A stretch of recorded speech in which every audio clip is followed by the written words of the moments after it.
Randall Hughes with GodGlorified.com, and we're reading the scripture for today for June the 4th, and this will begin with 1 Kings chapter 9, verse 20. This is in the Reese Chronological Bible, and we're in the year approximately 962 BC during Solomon's reign.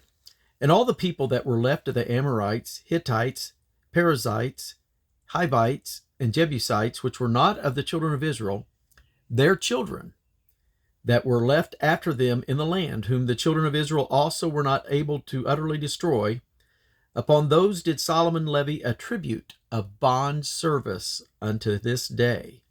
But of the children of Israel did Solomon make no bondmen, but they were men of war, and his servants, and his princes, and his captains, and the rulers of his chariots, and his horsemen. These were the chief of the officers that were over Solomon's work, 550, which bear rule over the people that wrought in the work.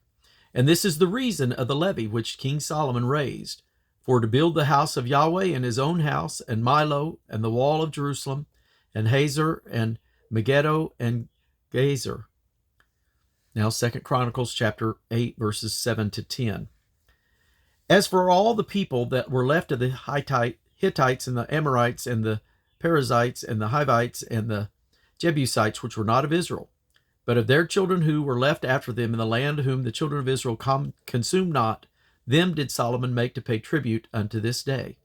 But the children of Israel did Solomon make no servants for his works, but they were men of war, and chief of his captains, and captains of his chariots and horsemen. And these were the chief of King Solomon's officers, even 250 that bear rule over the people. Now 1 Kings chapter 9, verse 16 to 19. For Pharaoh, king of Egypt, had gone up and taken Gezer, and burnt it with fire, and slain the Canaanites that dwelt in the city, and given it for a present unto his daughter Solomon's wife. And Solomon built Gezer, and Bethhoron, the nether, and Baalath, and Tadmor in the wilderness in the land, and all the cities of store that Solomon had, and cities for his chariots, and cities for his horsemen, and that which Solomon desired to build in Jerusalem, and in Lebanon, and in all the land of his dominion. Now 2 Chronicles chapter 8, verses 4 to 6. And he built Tadmor in the wilderness, and all the store cities which he built in Hamath. Also he built Bethhoron the upper, and Bethhoron the nether, fenced cities with walls, gates, and bars, and Baalath, and all the store cities that Solomon had, and all the chariot cities, and the cities of the horsemen, and all that Solomon desired to build in Jerusalem and in Lebanon, and throughout all the land of his dominion. Now 1 Kings 9, verse 25. And 3 times in a year did Solomon offer burnt offerings and peace offerings upon the altar which he built unto Yahweh. And he burnt incense upon the altar that was before Yahweh. So he finished the house. 2 Chronicles chapter 8, beginning at verse 12. Then Solomon offered burnt offerings unto Yahweh on the altar of Yahweh, which he had built before the porch, even after a certain rate every day, offering according to the commandment of Moses, on the Sabbaths, and on the new moons, and on the solemn feast, in the feast of unleavened bread, and the feast of weeks, and in the feast of tabernacles. And he appointed according to the order of David his father the courses of the priest to their service, and the Levites to their charge, to praise the minister before the priest, as the duty of every day required, the porter also by their courses at every gate, for so had David the man of God commanded. And that he departed not from the commandments of the king unto the priest and the Levites concerning any matter, or concerning the treasures. Now all the work of Solomon was prepared unto the day of the foundation of the house of the Lord, of Yahweh, and until it was finished. So the house of Yahweh was perfected. And now this is 1 Kings 9, 26 and 20 through 28. And King Solomon made a navy of ships in Ezion-Geber, which is beside Eloth, on the shore of the Red Sea, in the land of Edom. And Hiram sent in the navy his servants, shipmen that had knowledge of the sea, with the servants of Solomon. And they came to Ophir, and fetched from thence gold 420 talents, and brought it to King Solomon. Now 1 Kings chapter 10, verse 22. For the king had at sea a navy of Tarshish with the navy of Hiram. Once in 3 years came the navy of Tarshish, bringing gold and silver, ivory, apes, and peacocks.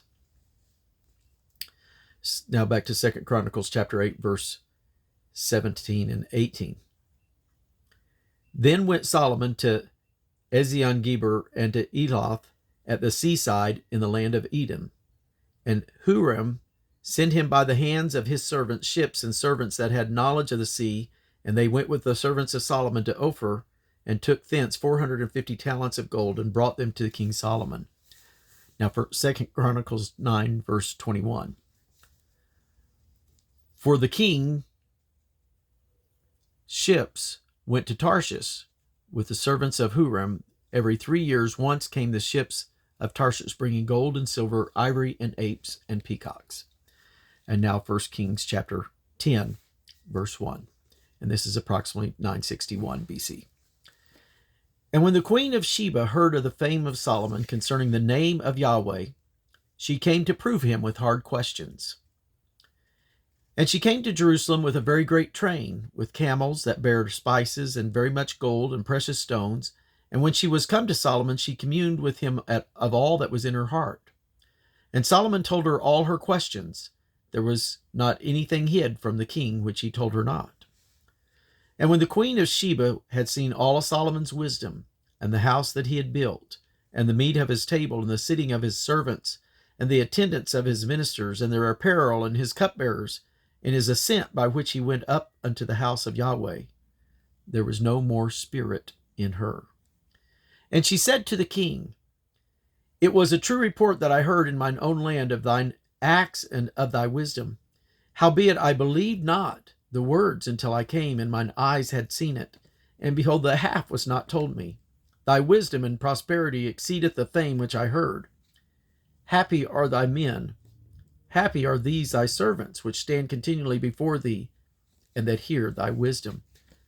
Blessed be Yahweh thy God, which delighted in thee, to set thee on the throne of Israel, because Yahweh loved Israel forever.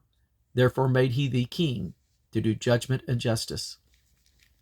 And she gave the king 120 talents of gold, and of spices very great store, and precious stones. There came no more such abundance of spice as these which the queen of Sheba gave to King Solomon. And the navy also of Hiram that brought gold from Ophir, brought in from Ophir great plenty of algum trees and precious stones. And the king made of the algum trees pillars for the house of Yahweh and for the king's house, harps also, and psalteries for singers. There came in no such algum trees, nor were seen unto this day. And King Solomon gave unto the queen of Sheba all her desire, whatsoever she asked, beside that which Solomon gave her of his royal bounty. So she turned and went to her own country, she and her servants. 2 Chronicles chapter 9, verse 1.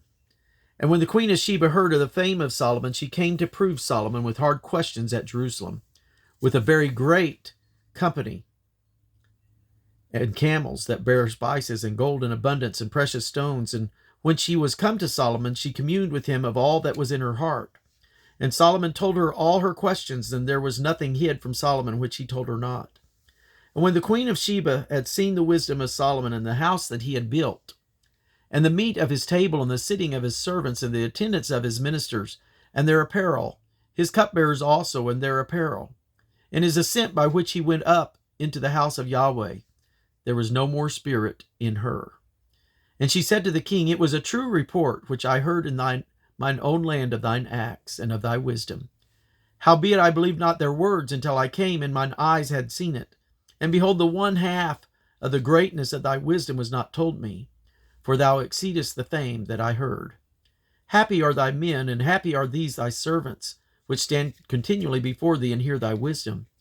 Blessed be Yahweh thy God, which delighted in thee, to set thee on his throne, to be king for Yahweh thy God, because thy God loved Israel, to establish them forever. Therefore made he thee king over them to do judgment and justice.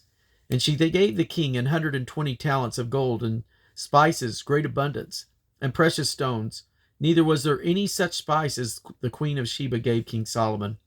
And the servants also of Huram, and the servants of Solomon, which brought gold from Ophir, brought algum trees and precious stones. And the king made of the algum trees terraces to the house of Yahweh, and to the king's palace, and harps and psalteries for singers. And there was none such seen before in the land of Judah. And King Solomon gave to the queen of Sheba all her desire, whatsoever she asked, beside that which she had brought unto the king. So she turned and went away to her own land, she and her servants. Back to 1 Kings chapter 10, verse 14 and following. Now the weight of the gold that came to Solomon in 1 year was 666 talents of gold. Besides that, he had of the merchantmen, and of the traffic of the spice merchants, and of all the kings of Arabia, and of the governors of the country. And King Solomon made 200 targets of beaten gold. 600 shekels of gold went into one target. And he made 300 shields of beaten gold. 3 pounds of gold went to one shield. And the king put them in the house of the forest of Lebanon. Moreover, the king made a great throne of ivory and overlaid it with the best gold. The throne had 6 steps, and the top of the throne was round behind, and there were stays on either side of the place of the seat, and 2 lions stood beside the stays. And 12 lions stood there on the one side, and on the other upon the 6 steps. There was not the like made in any kingdom. And all King Solomon's drinking vessels were of gold, and all the vessels of the house of the forest of Lebanon were of pure gold. None were of silver. It was nothing accounted of in the days of Solomon. And the king made silver to be in Jerusalem as stones, and cedar made he to be as the sycamore trees that are in the vale for abundance. So King Solomon exceeded all the kings of the earth for riches and for wisdom. And all the earth sought to Solomon to hear his wisdom which God had put in his heart. And they brought every man his present, vessels of silver and vessels of gold, and garments and armor, spices, horses, and mules, a rate year by year. And then 2 Chronicles chapter 1, verse 15. And the king made silver and gold at Jerusalem as plenteous as stones, and cedar trees made he as the sycamore trees that are in the vale for abundance. And we're going to complete our reading for today for June the 4th. God bless you.